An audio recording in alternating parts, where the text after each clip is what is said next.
Assalamualaikum warahmatullahi wabarakatuh. Bismillahirrahmanirrahim. Alhamdulillahi rabbil alamin. Wassalatu wassalamu ala rasulihil karim. Amma ba'd.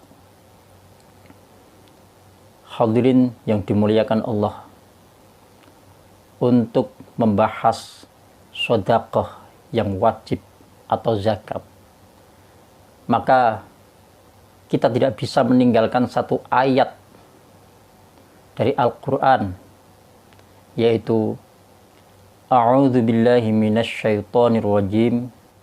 Innamas shadaqatu lil fuqara'i wal masakini wal 'amilina 'alaiha wal mu'allafati qulubuhum wa fir riqabi wal gharimina wa fi sabilillahi wa ibnis sabil. Untuk memahami ayat ini, saya lebih cenderung mengambil takwil dari Abu Ja'far di dalam kitab Tafsir At-Tabari. Beliau mentakwili innamas shadaqatu lil fuqara menjadi inna mas shadaqatu illa lil fuqara. Jadi maknanya lebih tegas, maknanya lebih jelas dan gamblang.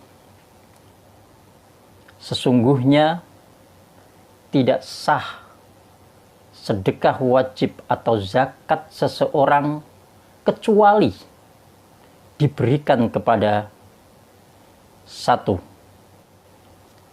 fakir, yaitu orang-orang yang hanya mampu memenuhi kebutuhannya kurang lebih 30-40% daripada kebutuhan pokoknya.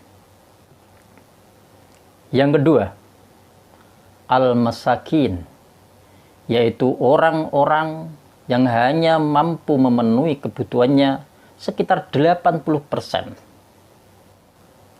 Yang nomor tiga, wal amilin, orang yang bekerja untuk membagi bagian zakat. Maka golongan ini hanya boleh menerima zakat sesuai dengan harga upah pekerjaan di lingkungannya. Yang nomor empat, wal mu'allafati qulubuhum, orang-orang yang baru masuk ke dalam Islam. Kita tahu tentunya bagi mu'alaf banyak sekali buli-bulian, baik daripada saudara, orang tua, tetangga, teman-teman, yang mereka semua belum masuk Islam. Tentunya banyak bulian-bulian yang diterima. Maka di sini kita bisa mengurangi daripada beban pikiran dan mentalnya dengan memberikan sedekah kepada mereka.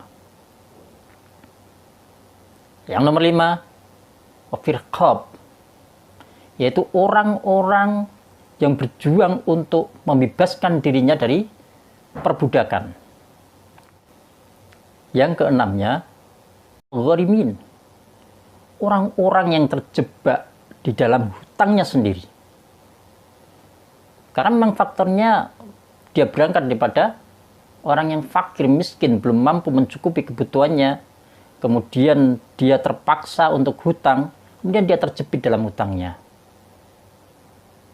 Atau gharim juga bisa orang-orang kaya, tapi dia memiliki aktivitas peduli terhadap orang-orang miskin, fakir, bagaimana mengentaskan mereka, kemudian dalam gerakan perjuangannya terpaksa hutang, dan dengan hutang itu dia terbelit di dalamnya.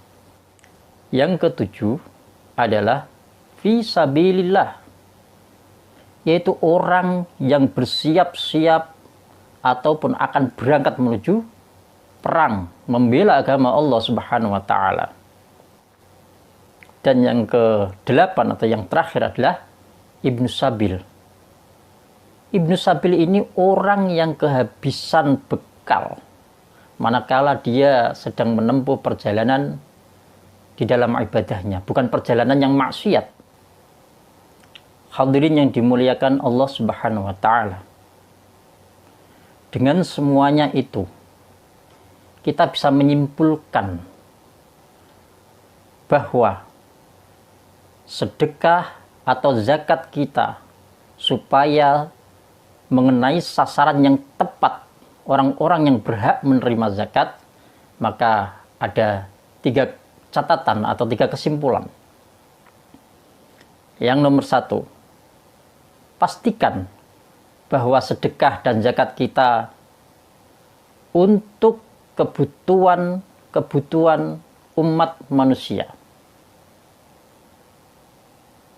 Maka tidak boleh kita menggunakan zakat kita gunakan untuk membangun daripada pesantren kita, untuk membangun surau kita, untuk membangun masjid-masjid kita. Tidak boleh, karena masjid, pesantren, surau bukan manusia. Yang nomor 2, pastikan zakat kita menuju sasaran yang benar-benar membutuhkan dan tanpa rekayasa. Contoh, ada orang yang mengaku dia memiliki hutang 10 juta. Tetapi manakala di dalam rumahnya ada sepeda motor yang baru atau bahkan ada mobil, maka hutang 10 juta sama saja bohong. Ini tidak termasuk. Yang ketiga, pastikan bahwa sasaran zakat kita bukan untuk memperkaya diri seseorang yang menerimanya. Orang mengaku fakir miskin, kemudian menerima zakat, bahkan meminta-minta zakat.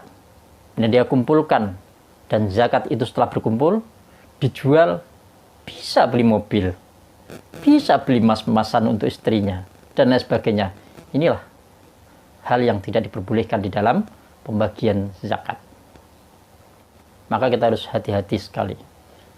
Apabila zakat kita berikan tidak sesuai sasaran, maka zakat kita tidak sah. Tetapi juga sebaliknya, apabila kita menerima zakat padahal kita tidak sebagai orang yang berhak menerima zakat, maka haram hukumnya kita terima. Demikianlah, mudah-mudahan bermanfaat untuk kita semua fid dini wad dunya wal akhirah. Wabillahi taufiq wal hidayah. Assalamualaikum warahmatullahi wabarakatuh.